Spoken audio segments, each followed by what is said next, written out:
রিয়েলমির phone মার্কেটে launch করার সাথে সাথে মার্কেটে বিশাল একটা হাইপ সৃষ্টি করে।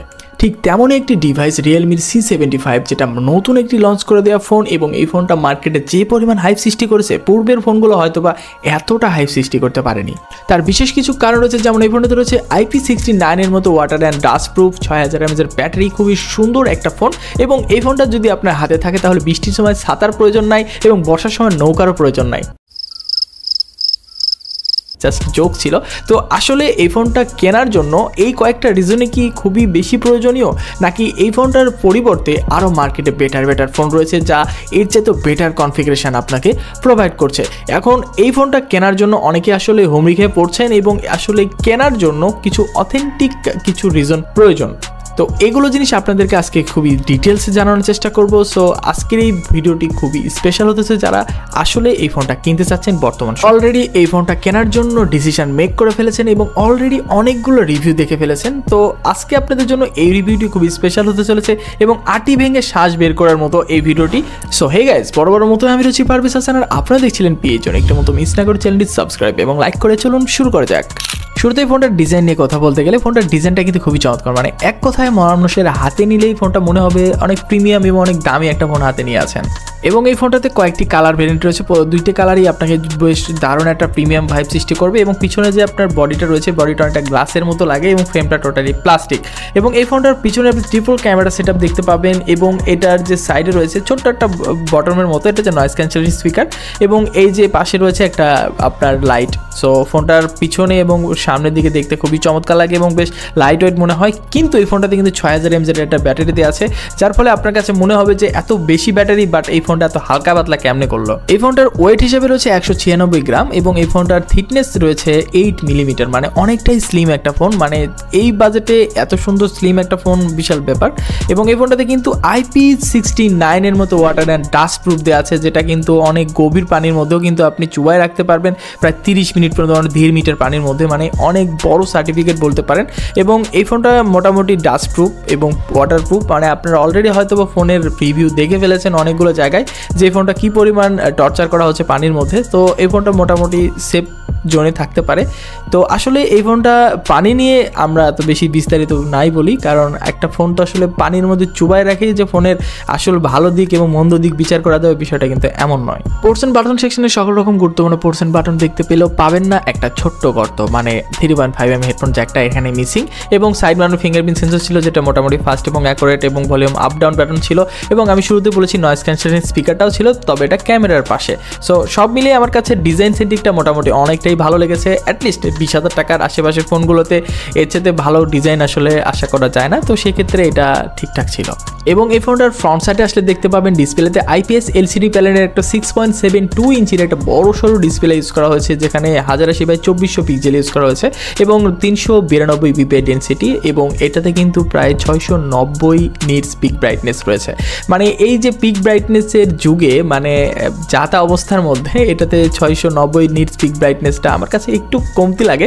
তবে ডে লাইট কন্ডিশনে আপনি মোটামুটি কাজ চালিয়ে নিয়ে যেতে পারবেন, খুব একটা কষ্ট হবে না। তবে একদম প্রপার রোদে গেলে দেখা যাচ্ছে যে ডিসপ্লে নিয়ে একটু হলেও স্ট্রাগল করা লাগতে পারে। এবং 90 Hz রিফ্রেশ রেট ইউজ করা হয়েছে, যেটা মোটামুটি ভালোভাবেই কাজ করছিল, যদিও এই বাজেটে কিন্তু আমরা 120 Hz রিফ্রেশ রেটের ডিসপ্লেও দেখতে পাচ্ছি। এবং এটা শুধুমাত্র IPS রেটের ডিসপ্লে, যার ফলে মোটামুটি কাজবাজ আপনি ইজিলি চালিয়ে নিতে পারবেন, day to day task, multimedia consume, এবং ধুমধান্ত আপনি এই ফোনটাতে দেখা যাচ্ছে মুভি বা সং এগুলো দেখেও খুবই ভালো একটা ফিল পাবেন।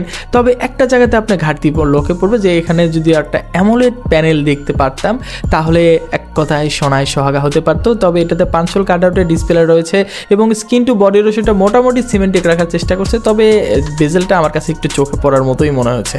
তো সব মিলিয়ে ডিসপ্লে সেন্ট্রিক যারা কাস্টমার রয়েছেন, ডিসপ্লে থেকে খুব আহামরি এক্সপেকটেশন করেন না, তাদের জন্য ঠিক আছে। আর যদি একটু এক্সপেকটেশন বেশি বাড়িয়ে থাকেন তাহলে এই ডিসপ্লেটা আপনাকে দিন শেষে অতটাও হ্যাপি রাখতে পারবে না যতটা আপনার চাচ্ছিলেন। ডিসপ্লের প্রোটেকশন হিসেবে রয়েছে আর্মর শেল গ্লাসের প্রোটেকশন, মোটামুটি আপনাকে দিন শেষে প্রোটেকশন দিতে পারবে, তবে আহামরি এক্সপেকটেশন না করাটাই আমার মনে হয় শ্রেয়।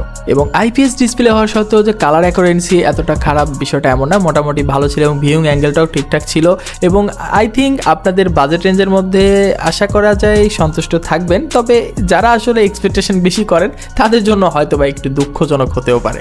ওয়েল, এবার একটু আমরা হার্ডওয়্যার এবং সফটওয়্যারের দিকে যাই, মানে অ্যাটলিস্ট পারফরমেন্সের দিকে। একটা ফোনকে পারফেক্ট ডিল মনে করতে হলে অবশ্যই তার পারফরমেন্সের দিকে বেশি গুরুত্ব দেওয়া উচিত। তো এই ফোনটা আসলে আমাদের জন্য কতটুকু পারফেক্ট? অ্যান্ড্রয়েড ভার্সন 14 রান করছে এবং রিয়েলমির ইউআই 5.0। আর রিয়েলমির ইউআই নিয়ে কথা বলতে গেলে মোটামুটি আগের চেয়ে অনেকটাই অপটিমাইজ হয়েছে, তবে কিছু কিছু সময় ব্লটওয়্যার অ্যাপসগুলো দেখা যায় এবং এটা অবশ্য আবার ডিলিটও করা যায়, তবে এগুলো থেকে একটু বের হয়ে আসলে আই থিঙ্ক আরও সুন্দর একটা ইউআই আমরা এখান থেকে পেতে পারতাম। এবং এই ফোনটার চিপসেট হিসেবে রয়েছে মিডিয়াটেকের হেলিও G92 ম্যাক্স এই চিপসেটটা। তবে এই চিপসেট দিয়ে আপনি মোটামুটি day to day task, multimedia consume এগুলো করতে পারবেন, আপনি পাবজির মতো গেমও খেলতে পারবেন, তবে 40 FPS-এ। এবং এটা দেখা যাচ্ছে যে খুব হাই গ্রাফিক্সের গেমগুলো প্লে করার জন্য অতটা পারফেক্ট একটা চিপসেট না। এবং ফ্রি ফায়ারটা আপনি হাই গ্রাফিক্সে প্লে করতে পারবেন, তবে টুকটাক গেমিংয়ের জন্য ঠিকঠাক রয়েছে। তবে এই ফোনটার চিপসেট হিসেবে G92 এর জায়গায় যদি G99ও অ্যাটলিস্ট দেখতে পারতাম, তাহলে আমার মনে হয় মিড রেঞ্জের ফোন হিসেবে একটা পারফেক্ট ডিল হতে পারতো। তবে G19 এর চাইতে অনেকটাই কমতি মনে হয় এবং G96-এর চাইতেও অনেকটাই কমতি মনে হয় G92 এই চিপসেটটা। তবে কিছু কিছু জায়গাতে অপটিমাইজ রয়েছে এবং কিছু কিছু জায়গাতে অনেকটাই অপটিমাইজেশনের ঘাটতি রয়েছে G92। তো আশা করা যায় যে 20-22 হাজার টাকা, 23,000 টাকার মধ্যে, মানে অ্যাটলিস্ট যদি আপনি 20,000 টাকার মধ্যে দেখেন, এই ফোনটার বেস ভেরিয়েন্ট কিন্তু আপনার 8128 সেটা কিন্তু 20,000 টাকার মধ্যে, এবং এটা 23,000 টাকা আছে হচ্ছে 8256। তো 8256 যদি কোনো কাস্টমার ফোন কিনতে চায়, তো সেক্ষেত্রে G92 চিপসেটটা আমার কাছে যথেষ্ট ব্যাকডেটেড বা একটু মানে পিছিয়ে পড়ে প্রাইস রেঞ্জের হিসাবে। তো 8128 এবং 20,000 টাকার মধ্যে অ্যাটলিস্ট এই চিপসেটটা ঠিক আছে। যদি আপনি আহামরি মানে পারফরমেন্স নিয়ে খুব বেশি সিরিয়াস না হয়ে থাকেন, তো তার ক্ষেত্রে যদি আপনি চিন্তা করেন যে এই বাজেটের মধ্যে আমি পারফরমেন্স নিয়ে খুব সিরিয়াস, তো তাদের জন্য হয়তো বা একটু হতাশজনক হলেও হতে পারে। তবে দিন শেষে আপনি মোটামুটি কাজবাজ চালিয়ে নিয়ে যেতে পারবেন। অ্যাজ এ নর্মাল ইউজার হিসেবে আপনি দিন শেষে ভালো একটা পারফরমেন্স পাবেন এই ফোনটাতে। খুব একটা ল্যাগ বা এরকম ফ্রেম ড্রপ এরকম ধরনের ল্যাকিংস দেখতে পাইনি। এবং এটা যে অ্যাপ ওপেনিং ক্লোজিং এবং এটার যে ফাস্টার যে এগুলো ঠিকঠাক ছিল। তবে আমার কাছে মনে হয় যে G99 দিলে বা মিডিয়াটেকের জায়গায় বা স্ন্যাপড্রাগনের প্রসেসরের যে একটা চাহিদা থাকে সবার, তো সেটাও যদি এখানে যদি পুশ করা যেত, আই থিঙ্ক একটা বেটার পারফরমেন্স আমার মনে হয় ডিল হতে পারতো রিয়েলমির C75 এই ডিভাইসটি। এবং এই ফোনটা আপনাদের কাছে এই চিপসেটটা কেমন লেগেছে অবশ্যই জানাতে ভুলবেন না, কমেন্ট বক্স ফাঁকা রয়েছে, এবং একটা লাইক এবং চ্যানেলটি সাবস্ক্রাইব করতে ভুলবেন না কিন্তু। এবার আসা যাক ফোনটার ক্যামেরা নিয়ে। সো ডিটেলস একটু আলোচনা করি ক্যামেরা নিয়ে। সো এই ফোনটার পিছনে যে 3টা ক্যামেরা দেখতে পাচ্ছেন, আসলে 3টা ক্যামেরার মধ্যে 3টা ক্যামেরা এখানে নেই, এখানে শুধুমাত্র একটি ক্যামেরা রয়েছে এবং একটি ক্যামেরা দিয়ে আপনি কাজ চালিয়ে নিয়ে যেতে পারবেন। এখানে দেখা যাচ্ছে সফটওয়্যারের মাধ্যমে আপনি ডেপথ সেন্সর, ম্যাক্রো লেন্স ইত্যাদিগুলো কাজে লাগাতে পারবেন। এখানে যে ডুয়াল ক্যামেরা সেটআপ বা ট্রিপল ক্যামেরা সেটআপের মতো দেখা যাচ্ছে, এখানে যদি আমরা 3টা ক্যামেরাই দেখতে পারতাম, 3টায় যদি কাজ অ্যাটলিস্ট করতো, তাহলে কিন্তু ক্যামেরা সেটআপটা খুবই সুন্দর হতে পারতো। মেইন ক্যামেরাতে মোটামুটি কাজবাজ চালিয়ে নিয়ে যেতে পারবেন। তো দেখা যাচ্ছে যে যদি প্রপার লাইটে পিকচার ক্যাপচার করেন, তো খুব সুন্দর পিকচার ক্যাপচার করতে পারবেন। তবে প্রপার লাইট ছাড়া যদি মানে একটু লাইটের যদি কমতি হয়, তো সেক্ষেত্রে নয়েজ বা ডিটেলসের ঘাটতি একটুখানি চোখে পড়বে। তবে এখানে যাচ্ছে যে রিয়েলমির ফোনগুলোতে ম্যাক্সিমাম ফোনে যে ধরনের পিকচার প্রোভাইড করে, ঠিক তেমনই পিকচার রয়েছে এটাতেও, খুব একটা আহামরি পার্থক্য আপনি দেখতে পাবেন না। তবে এই ফোনটাতে আলট্রা ওয়াইড এবং একটা দেখা যাচ্ছে ডেডিকেটেড কোনো লেন্স থাকলে অ্যাটলিস্ট একটা বেটার পারফরমেন্স আমরা পেতে পারতাম আমার যা মনে হয়। এবং এই ফোনটাতে যে আপনি ভিডিও রেকর্ডিং করেন, সেখানেও কিন্তু বেশ খানিকটা ঘাটতি রয়েছে। এখানে কিন্তু মানে আপনার 30 FPS ভিডিও করতে পারছেন, কোনো স্টেবিলাইজেশনের দেখাও কিন্তু এখানে পাবেন না। তবে স্টেবলভাবে পিকচার ধরে রাখলে দেখা যাচ্ছে মোটামুটি ভিডিও কাজে লাগানো যায়। তবে জেনারেশন হচ্ছে এখন ভাই দেখা যাচ্ছে যে কন্টেন্ট ক্রিয়েশনের জেনারেশন। এখানে রেগুলার 60 FPS ভিডিও করার সুবিধাটা বা 4K রেজলিউশনে ভিডিও করার সুবিধাটা দেওয়াটা অ্যাটলিস্ট উচিত ছিল বর্তমান জেনারেশন, বর্তমান সময় অনুযায়ী। তো এখানে আমার কাছে একটা বেশ খানিকটা ডাউনগ্রেড মনে হয়, যদিও কোনো ওয়াইজ নাই, এখানে ইআইএসেরও দেখাও পাচ্ছি না। তো সেক্ষেত্রে আমার কাছে একটু ডাউনগ্রেড ক্যামেরাতে মনে হয়েছে। তবে রেগুলার লাইফে আপনাকে দেখা যাচ্ছে ক্যামেরা নিয়ে খুব সিরিয়াস না হলে অ্যাটলিস্ট কাজে লাগাতে পারবেন। এবং সেলফি ক্যামেরা নিয়ে কথা বলতে গেলে 8 মেগাপিক্সেলের ক্যামেরা রয়েছে। এখানেও মনে হচ্ছে যে রেজলিউশনের ঘাটতি আপনাকে বেশ খানিকটা বদল করাবে, কারণ হচ্ছে এখানে মিনিমাম 13 মেগাপিক্সেল ক্যামেরাটা থাকলে একটু বেস্ট হতে পারতো। এবং এটাতেও মোটামুটি কাজ ভালো চালিয়ে নিয়ে যেতে পারবেন। মানে রিয়েলমির ক্যামেরা যেমন হয় আর কি, ঠিক তেমনই পিকচার প্রোভাইড করে থাকে, বেশ ভিভিড কালারযুক্ত, এবং দেখা যাচ্ছে যে একটু ওয়ার্ম টাইপের পিকচার প্রোভাইড করে থাকে। এবং প্রপার লাইটে তুলে ডিটেলসের পরিমাণ মোটামুটি পাওয়া যায়, তবে লো লাইটে দেখা যাচ্ছে খুব কষ্ট করে। এবং এখানেও ভিডিওতে আপনি 30 FPS ভিডিও পারবেন, এবং এআইএসের তো দেখা নেই। তো মোটামুটি ক্যামেরা অ্যালগরিদম আমার কাছে খুব একটা আহামরি কিছু মনে হয় নাই। তবে আপনাদের কাছে কেমন লেগেছে অবশ্যই জানাতে ভুলবেন না। এই ফোনটাতে রয়েছে 6000 mAh এর একটা বিশাল ব্যাটারি। এটা সারপ্রাইজিংলি এই ফোনটার থিকনেস বা এই ফোনটার যে ডিজাইন তার তুলনায় দেখা যাচ্ছে 6000 mAh এর ব্যাটারি এখানে যে পুশ করা আছে এটা বিশাল ব্যাপার। তো 6000 mAh এর ব্যাটারিতে অনায়াসে আপনি খুব ইজিলি প্রায় 1 থেকে 2 দিন পর্যন্ত চার্জ ব্যাকআপ পেয়ে যাবেন নিঃসন্দেহে।